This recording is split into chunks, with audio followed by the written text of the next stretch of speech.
Hello and welcome to Inflection Point Conversations. I'm Michelle Obeda, an art director and 3D artist.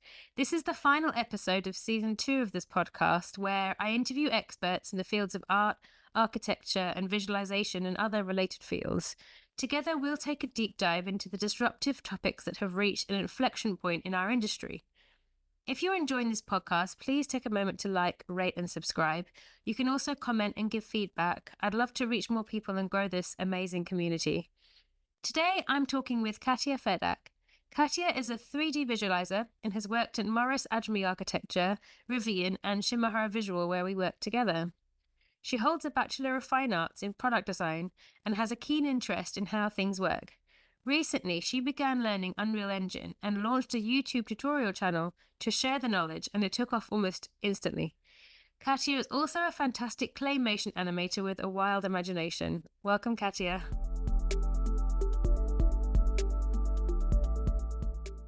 Hello. Thanks for having me. Thank you so much for coming on. This is going to be fun. So I can't wait to ask you all the questions. So for anyone who's listening who doesn't know, we worked together, and you spent the last year, well, like 6 months or something, traveling, and you've been learning Unreal Engine and basically mastering the tool. Yeah, I've definitely been diving deep into learning Unreal Engine and its capabilities. And specifically the Niagra system, I enjoy learning the effects. That's something I haven't really explored before, so it's been nice to open up to new opportunities. That's really cool. So I would definitely want to ask you about that, because I actually didn't really know anything about Niagara system. Is it newish? Is I it don't from Unreal Engine 5 or no? it's been in 4 too. I'm not exactly sure when it originated, but I know it's been around for a little bit. Yeah. So my use of Unreal Engine has been, I mean, compared to what the software can do, like very minuscule, and it's always a bit frustrating. You think, oh, this is this amazing tool, and I want to learn it all, but you never get to. But it's really cool that you've given yourself this opportunity, while at the same time making tutorials to teach other people, which I just think is amazing, because that's how most of us learn how to use your software, is from tutorials. So to sort of make them yourself as well is like a really nice full circle. Well, it's nice to make the tutorials too, because in order to teach, you need to have a deep understanding. So I feel like it solidifies my learning, which is quite nice. But it's also like, the more you learn, the more like rabbit holes to go down. So it's kind of like Unreal Engine is such a massive program. I still have so much to learn, even though I've been studying it a lot this past 6 months, a little bit longer. Yeah. Yeah. Let's start the beginning. So you studied product design at the Parsons Schools of Design. What drew you to product design in the first place? Yeah, so I've always had an interest in how things are made, and I think that stemmed from growing up. My dad built an extension to our house, and so I got to see him pour the concrete and like just make all the walls and just see that grow. And I've always just been interested in making after that. And then going to college, I originally wanted to study fine arts, but then I found out about the electives for product design, where you get to do woodworking, metal, and like pottery, and those were all super fascinating to me. And I also thought it'd be a little bit more practical than fine arts, so I kind of went in that direction. But yeah, I love making things. It's very fun. Yeah, that sounds like a really good combination. Those are all things that like I've tried my hand at a little bit later in life with no, real depth. It's cool that they teach you that Yeah. from the beginning. How did you Yeah. get into 3D visualization? Well, it started with product design. I mostly use SolidWorks with a variety of other 3D softwares, but I found the iterative iterative process really helps you come up with the final result kind of fast, and then you don't have to waste a bunch of materials in the process, which I think is good for the planet. It's also just really fun playing with lighting, and it's like being able to control the sun and seeing things at different times a day. Yeah. And then, so you got into architectural visualization. What parts of ArcViz did you enjoy? Yeah, I definitely really love lighting. Like I said before, I think lighting can make or break an image. Like it doesn't matter how much texturing you did or how good the model is. If your lighting's bad, the render is not very good. but I also enjoy texturing a lot too. I love, Mm. especially wood, just seeing the grain and the texture of that is really fascinating to me and a bit mesmerizing. I think materials are really beautiful. Yeah. Yeah. Do you going back to the lighting, do you feel a bit like it's some kind of like a theater, like you're making a stage and you're putting together a scenery, I guess. Yeah, like when I think of film or like a photo shoot, it's kind of like I have the ultimate control of where everything goes. And that Mm, equipment is so expensive in real life. So to have that in a software where you can put multiple lights and multiple cameras is really a game changer. yeah. Yeah, yeah, definitely. Yeah, being like, I want it golden hour all the time. You don't have to work in those 20 minutes of the day, which is kind of Yeah. nice. Yeah. It's a nice level of control to have, I guess, as an artist. I feel like understanding 3D software to make CGI images is sort of expands your abilities so much compared to, like, let's say, for example, drawing or just sculpting in a way. In a way. So And last year you started learning Unreal Engine when we were working together on a film, and then you, like we were just talking about, you spent the last 6 or 7 months learning the software in depth. So what got you excited about Unreal Engine? I think when I see how technology is advancing, it's advancing really rapidly and AI is being introduced. I think Unreal is a perfect engine to kind of encompass it all. It's not just a game engine anymore. It does film, architectural visualization, product rendering, VR, and as of late, it just released motion design. So it's has all these capabilities, and I think as a tool that's really powerful, while it can be overwhelming in the beginning, I think the amount that you can learn is kind of unmatched compared to the other softwares. Mm, yeah.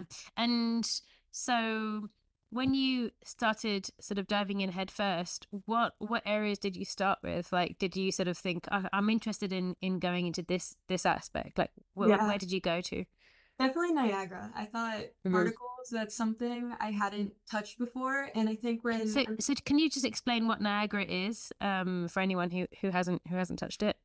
yeah, it's like a VFX system. So you can make fire with it and smoke and other cool visual effects with Niagara systems. There's also Niagara fluids. So there's systems of water, but yeah, those tend to be very heavy on the machine. Mm. But yeah, they're very fun.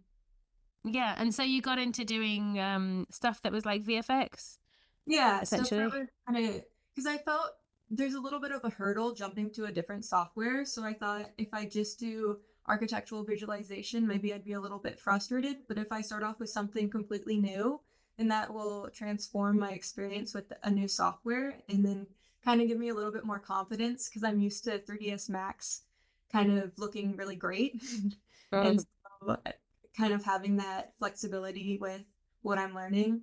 Also, the fact that 5.4 in Unreal just released motion design, and that was new to kind of everyone, kind of made the playing field pretty even. And I thought that was a great way to start making tutorials as well because there wasn't that many on the topic. Yeah, so motion design, what is motion design? Is that the way to make a film, like to edit a film, or I feel like motion design is seen, I mean, it's seen in a lot of things. I feel like commercials use it a lot. Sometimes it can be like text moving or just like fun. It's oh, it's like 2D graphics? Is that what it is? It's not, it can be 2D, Oh, but it's also 3D too. I really enjoy using a cloner and effector, and what that can do is you can like drag a sphere and then as it goes across, it adjusts everything else with it to a certain degree, or like how ah, to manipulate it.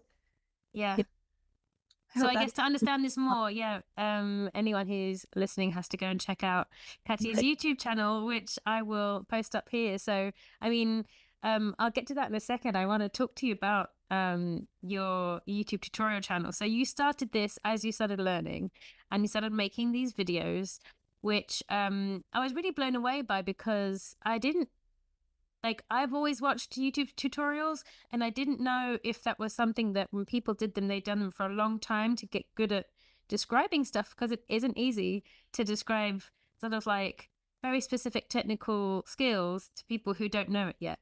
But I feel like you managed to capture it instantly, and I don't know if maybe that's because you were also just learning it, like you just started learning it, that you knew how to explain it. Like, tell me, yeah, like why did you start the channel in the first place? Yeah, I mean, um, there's a lot of aspects to it. I definitely learn from others and take note on what I liked and didn't like from how they presented. Like, I know sometimes I'll watch a tutorial and I'll just hear like a robotic voice that's AI'd, and I feel like that's very distant, and it's easy for me to kind of become bored during that tutorial. So kind of finding a way to say the information direct while injecting like a little bit of personality to make the tutorial a little bit entertaining, but still giving the Mm. viewer what they clicked on the video to see. I also really enjoy experimenting, like being like, okay, I'm gonna come up with this light speed effect, and then playing with the settings and really exploring and learning myself how to create this effect is great for how I can learn. And then it's also like it might seem instantaneous, but I do like multiple takes on the tutorial and making sure I'm saying things clearly. And even though it's not perfect, sometimes I just have to be like, okay, that's the take. Yeah. That's You make it look like it's completely simple, but I see what you mean. I can imagine.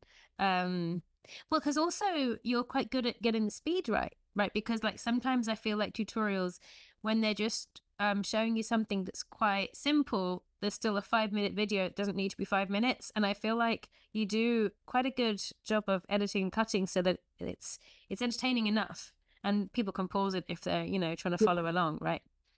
Yeah, I always like a tutorial that's very kind of to the point. So Mm. I try to make those. But I do see the thing of sometimes they're long and it's something you don't know. So it is nice to have that little bit of like, I make mistakes too sometimes. But yeah.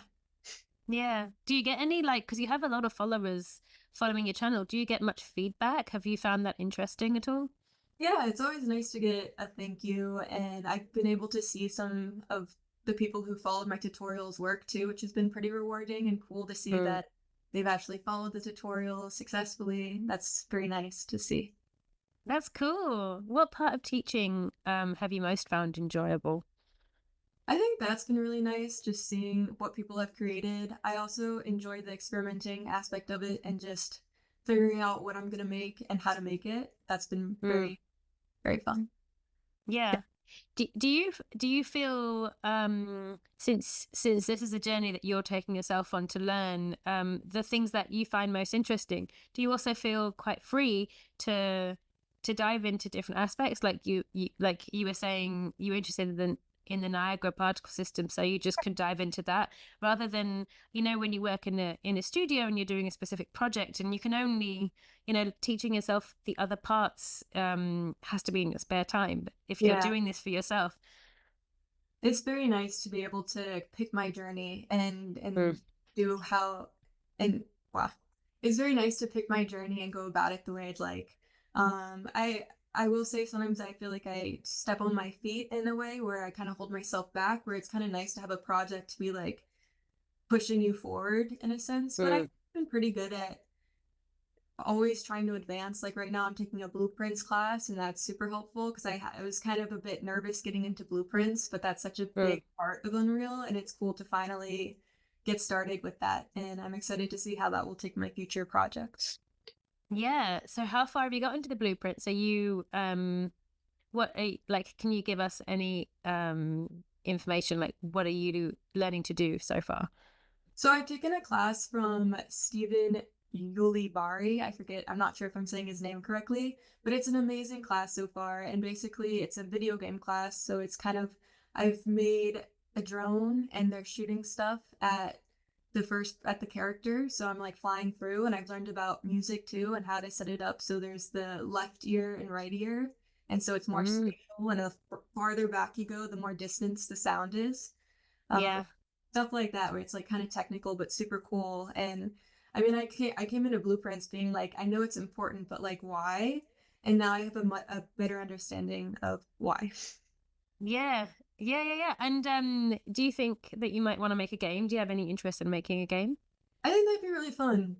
I definitely have a lot more to learn, but and I think doing an independent game, it would have to be something pretty simple, especially because I am so new. But yeah. Yeah, I mean that's the whole point, right? Like Unreal Engine is, and you can pick it up and you can make a game as an individual person. You don't need a whole studio, which is what's so cool about it, I think. Um Tell me about your journey with metahumans. I know that you've got really into that and you've been working a lot with metahumans. So for anyone who doesn't know, metahumans is a system of, I guess, people in Unreal Engine that you can animate. Um well, Yeah. my knowledge of it is also pretty basic. Yeah, so you can customize them. I've been able to turn myself into a metahuman by scanning myself and Mm. then putting my face scan into Blender and then back into Unreal. And then you can put it into the website Unreal or Metahuman Creator. And that website's kind of like The Sims on crack. It's super cool, but also very creepy to see yourself. It has idle animations, so you can see yourself crying, and it's just like, who hurt you, you know? Uh, Oh, so you're taking yourself as the model. It's already rigged. Basically, it's like yeah, automatic yeah. rig, and then you're putting other animations in. That is, yeah, Yeah. that's amazing. You can change your hairstyle and all that stuff. I think that'd be a fun way to go about stylizing yourself. It does need Yeah. better hairstyles though. There's not one that matches my hair. But I could learn a grooming software. That could be your game. It could be like glow up. Yeah. Yeah. Here's you and here's you with a different, I don't know, hairstyle. I mean, this seems like something that I probably would have loved when I was young. Oh yeah. Or now, to be honest, I think I'd really enjoy it now too. Sometimes you're like, wait, would I look good with like a fringe? And you'd be like, I don't know, let's play the game. Yeah. So I mentioned in the introduction about your claymation. So this is something that you've been doing for how many years now? I think it started. The first one I did was my freshman year of college, so Mm. around 9, 8 years. Yeah, so the claymation, the animation with clay, which is done in stop motion, are amazing. And I also want to put a link to them here too, because you have all these YouTube videos. They're so cool when you first showed me because I guess the scope of what you can do with clay and stop motion is pretty broad, and to see where you take it with your animation is just wild. So like, yeah, how did you get into making those? Yeah, I find it very satisfying to move the clay. I find it meditative. It requires so much attention and focus that kind of the world melts away and I'm just pushing clay around. I really love sculpting too and having my hands. I mean, I spend so much time on a screen, so having the ability to make something with my hands is very nice and therapeutic. Um, Mm. I know that some of my claymations are pretty weird. I take inspiration from Lee Hardcastle and Goldie's a lot, and I think both of those influences are they're both very heavily influenced by in my work. Yeah. Sorry. Yeah, yeah, yeah. What other artists? I was going to ask you also, like, what artists have you been influenced by? Like, in terms of maybe the animation and like other kind of like unreal art. Like, have you found any artists in particular that you sort of gone with and maybe like learnt from a bit? Yeah, Jesse Patilla. I hope I'm saying his name right. He was the first class I took in the Niagra system, and that was very dense and very amazing. I was very satisfied with what I learned and what I created through his course. Oh, that's cool. Yeah. And then I'll just go on Instagram and search for 3D art as well. And there's so much variety and out there. I love what comes out of Houdini. I'd love to learn that Mm. software at some point. Same with Cinema 4D. There's a lot of great works out there. Yeah, yeah. I was speaking to Natasha Wozniak, who's the animator, and if you met her at the 3D NY that she presented, and she was telling me about learning Houdini. She just started. And I mean, I picked it up years ago. I just dabbled in it very quickly for something specific for a project at work again. So it wasn't something that I could like just dive into. Um, but it's so broad, like you could do so much stuff that I think, if you're getting into animation, for example, or just improving your animation, you're like, wow, all these cool things I could do. But it's just like I do feel like those things can be daunting at first. Like, have you ever found it difficult when there's something you want to learn that you just have to get over the daunting like hill that it seems like it's there? Oh yeah, I felt that way with blueprints. It's kind of like its possibilities are so endless. How do I start and how will it help me like make films? Because I definitely see it more in video games and all that. But yeah, you just have to put one foot in front of the other and start. Yeah, See where the yeah, path will take you. yeah, absolutely. Like, what skills did you like? Are there any skills that you found yourself taking from claymation into other animating, maybe like an Unreal Engine? Yeah, definitely patience. Mm. And then there's the 12 principles of animation, so like easing in and easing out, and then thinking about the composition and yeah, I think patience is a really big one. Uh, Mm. I animation mean, I think if you have the patience to do claymation, I think you probably have the patience to do any kind of animation, right? is persevering. I mean, Yeah, it's with claymation, it's kind of like one and done. I mean, you can redo it, but that's a lot. With Unreal, you can it's kind of live, so you're able to adjust it and then still have it render, and it renders so fast in Unreal Engine. That's one thing I missed. The real time capability of Unreal Engine is pretty revolutionary. It's really nice. mm. Yeah. Um, That's true. And that's why I think also when you're doing visualization, if you ever get into Unreal Engine, which I feel like a lot of studios, a lot of people have been dipping their toe in and coming out again, for years. Yeah, Like everyone's saying this is going to be so fast. But then I think also people get a little stuck on the it has to look photorealistic. And then that always prevents you from doing the amazing capabilities of if you're going to compare it to like a Corona or V-Ray yeah. render. But it's such a shame because you're sort of almost missing the point with it, I think. It's good to at least dabble because I feel like in a couple years it will have that rendering photorealistic that's similar to Corona and V-Ray. At least I hope. Yeah. Yeah, it's definitely going that way, right? And then Yeah, they're putting so much, Epic Games is putting so much into the development. Like, I and think that it's they're, improved so much. Yeah. yeah, definitely. Will your journey of mastering Unreal Engine lead you to telling your own stories? Like, are you planning on making a short film or a film or anything like that? Yeah, I'd love to make short films. I feel like right now I'm still kind of focused on learning, but I definitely have some ideas brewing in my head that I'd love to bring to fruition. Um, Yeah. I'm ex- Can't wait to see it. I guess we have to tune into your YouTube channel. I mean, I guess do you think people following your YouTube tutorials are going to be seeing the whatever film that you make eventually like unfold because you're going to be like learning yeah, teaching all of these different skills? yeah, I'd love to have the film and then also have tutorials on how I created it. And I think Mm. that's nice to see too. Kind of like a Yeah. project. Yeah, definitely. Because then, sometimes when you watch someone's short film and you think, I have no idea how you did that, but when they break down the bits, you're like, oh, I can kind of see how you did that. Yeah, and sometimes I enjoy them more than the film itself. I'm like, oh, this is so magical and amazing. You're a Yeah. genius. Yeah. It's like when you see like a CGI scene and then you see it being taken apart visually and you appreciate it so much more than because when it looks real, sometimes you almost don't. I mean, the point is to sort of, when something looks Yeah. really real, you don't think about the fact that it's not real.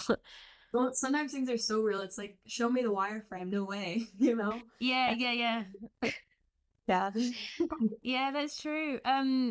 So I have a question for you. You say on your channel that your ultimate goal is to channel your passion and expertise. I'm going to just quoting you verbatim here, into a career where you can contribute to groundbreaking projects and inspire others in the industry. I thought that was a really good way of describing it.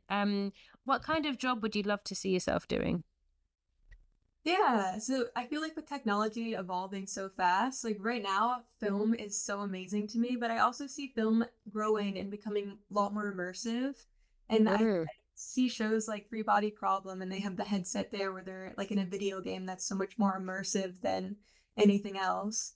And Ready Player One as well. Like when I see how technology is going to advance, I would like to work in films that are more like immersive, if that makes sense, or just film yeah. right now. Yeah, um, yeah, yeah. Do you see that at the moment as as like VR or sort of XR experiences, or do you see any kind of other kind of immersive? I was thinking about that sort of choose your own adventure where you can choose different ways of things to go. Like, what kind of yeah, immersive technology do you think you're interested in?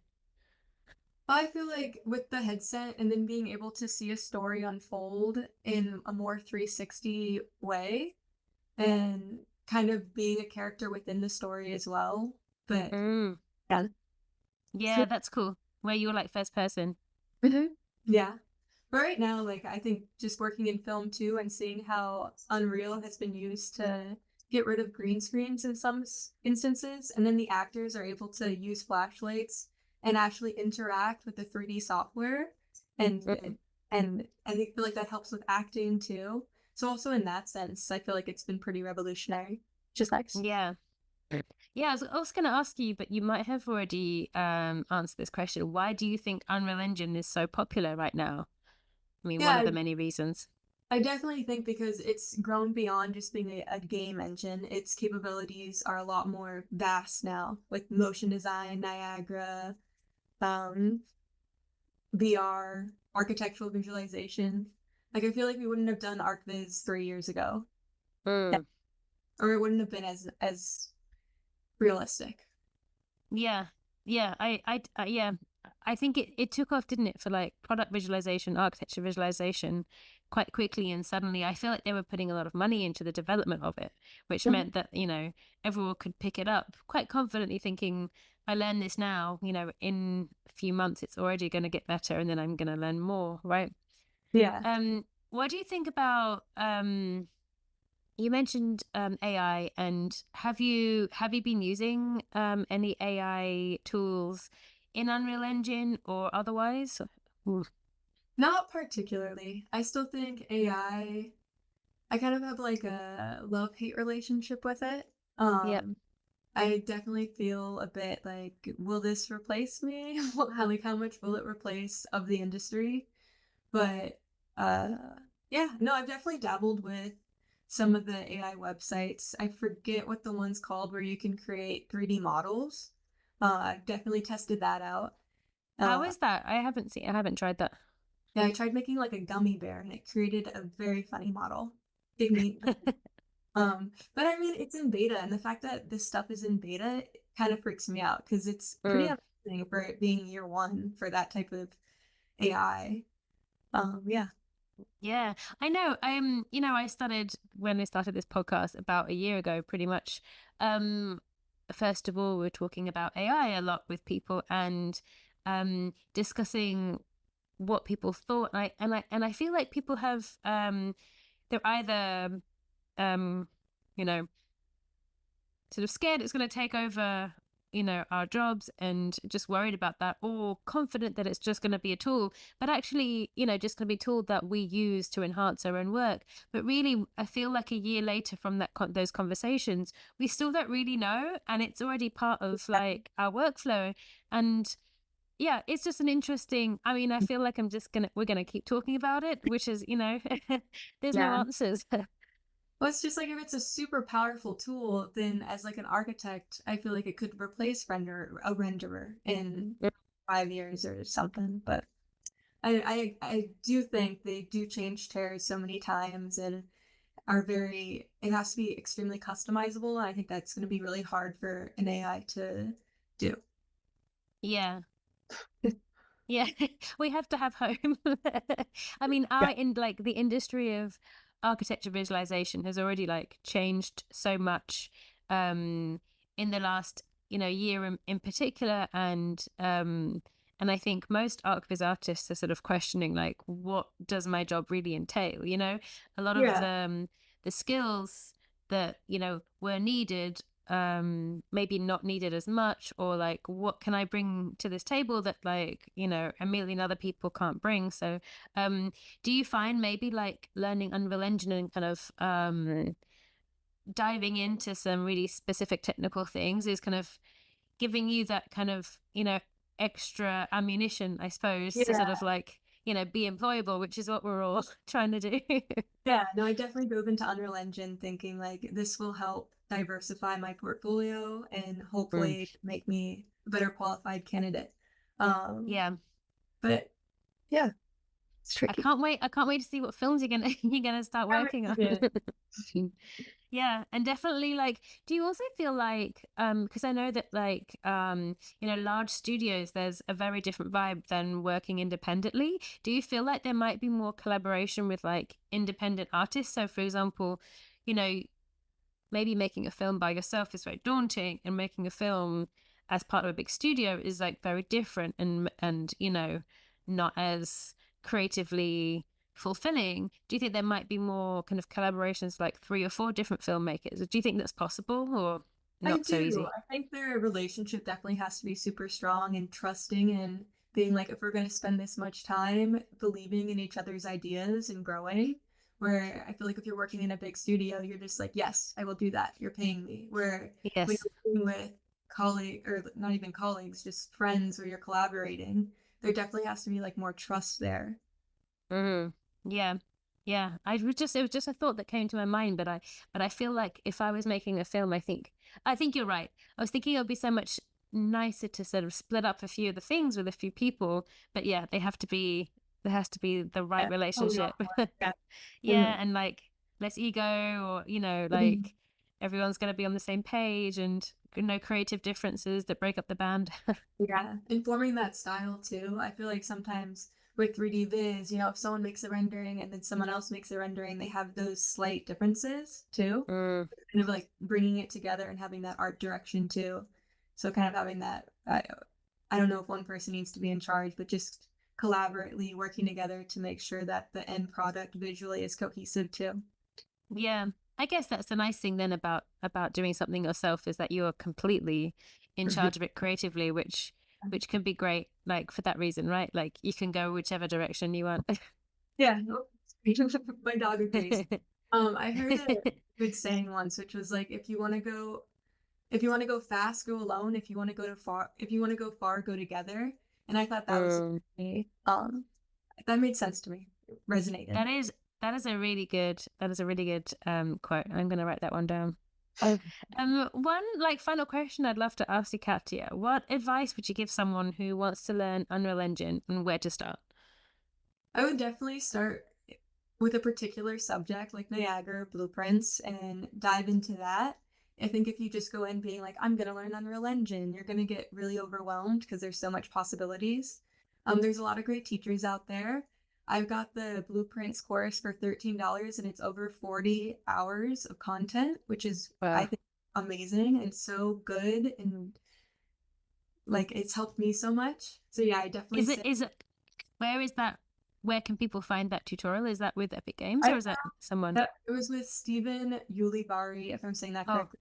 And yep. I found his course on Udemy. And then Mm. with Jesse Palita, his course, he has I think a company called Redefine FX. And that's where you can find his Niagara Chaos. And he just released a motion design course, which I haven't taken, but looks phenomenal. Mm. Oh, cool. Cool, that's great. Yeah, people who are That's, learning should really should look up those and, you know, dive into it, right? yeah, and they're fun too, and they're experts in those particular parts. So you're definitely getting good stuff. Yeah. Good content. Amazing. Great. Well, I can't wait to see what you make next, and really enjoying your YouTube tutorials. Please keep going with those. Um and I'll link to those in the notes for this. Thank you so much, Katya, for coming on and like describing your process and like your experience and your journey becoming, you know, a master of Unreal Engine, essentially.